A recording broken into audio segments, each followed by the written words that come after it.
आहे सावित्री. सुस्वागतम सुस्वागतम सुस्वागतम. आज दिनांक 3 जानेवारी 2026 आपल्या विद्यालयामध्ये क्रांतीज्योती सावित्रीबाई फुले यांची जयंती साजरी करीत आहोत.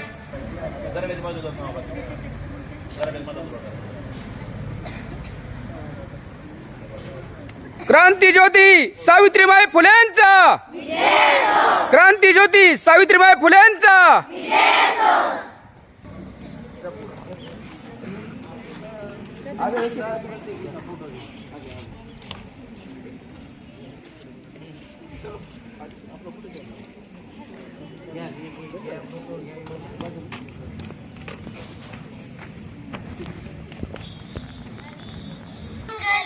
मन की वीणा से गुंजित ध्वनि मंगलम.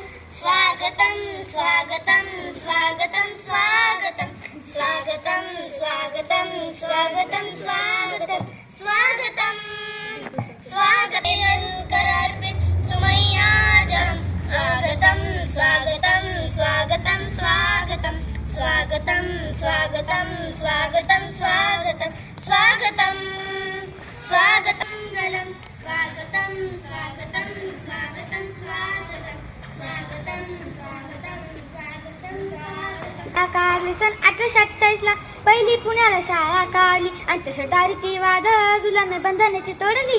अंतशदारितीवाद जुलमी बंधने ती तोडली. स्त्री शिक्षणासाठी पाठी हाती दिसली असती का? स्त्री शिक्षणासाठी पाठी हाती दिसली असती का? फुले सावित्री नसती तर मुलगी शिकली असती का? फुले सावित्री नसती तर मुलगी शिकली असती का? सरकारी हृदयावर होते. महात्मा फुले व सावित्रीबाईंनी 1 जानेवारी 1848 रोजी पुण्यातील भिडेवाड्यात मुलींची पहिली शाळा सुरू केली.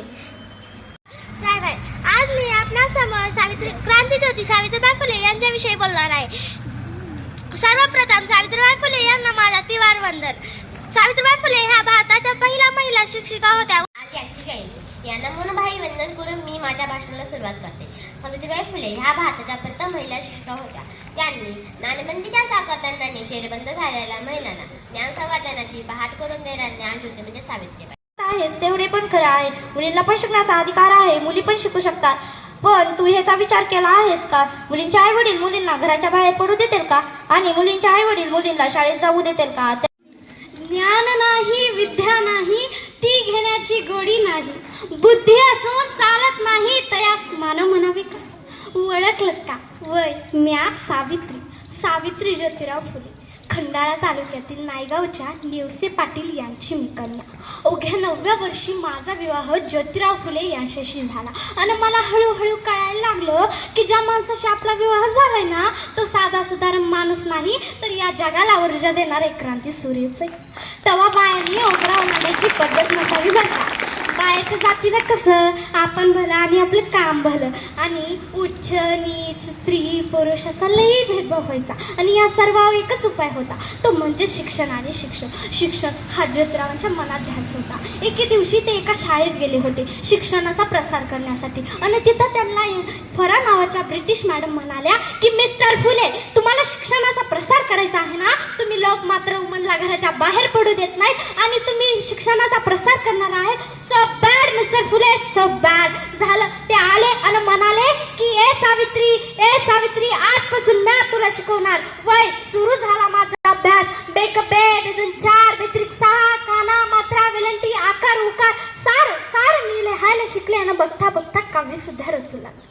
असाच एक दिवस वय 1 जानेवारी 1848 रोजी आम्ही पुणे येथील भिडेवाड्यात प्रथम सर्व धर्म मुलींसाठी पहिली शाळा उघडली.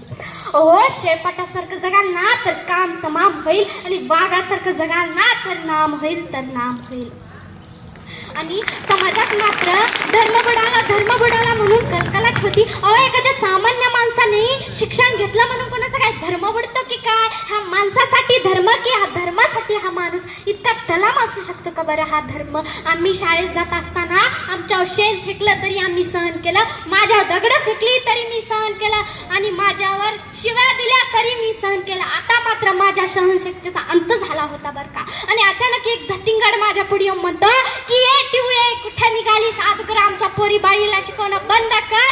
तुला तुझी अप्रूप प्यारी किती, कदाचित तुझं शिक्षण त्याला माहीत नसावं की आम्ही सुद्धा ज्योतिरावांच्या पत्नी आहोत. आम्ही सणकण घेतली, कणकण खालाखाली वाजवल्या सुनावलं की आज आला थोबाड फुटलंय आणि उद्या जर आलास ना तर तुझ्या रक्तानं ही धरती रंगली.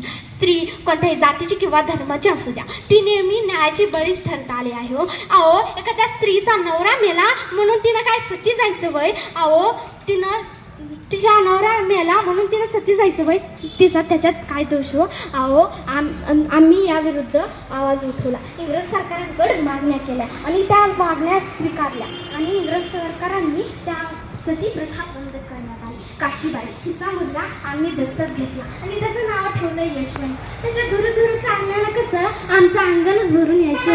त्याला वाढवलं, मोठं केलं आणि डॉक्टर सुद्धा बनवलं. आणि एकदा पुणेमध्ये प्लेगची साथ पसरली होती बरं का, आणि लोक गाठोगाठ मरत होती आणि त्या रुग्णांचा मी उपचार करत होते.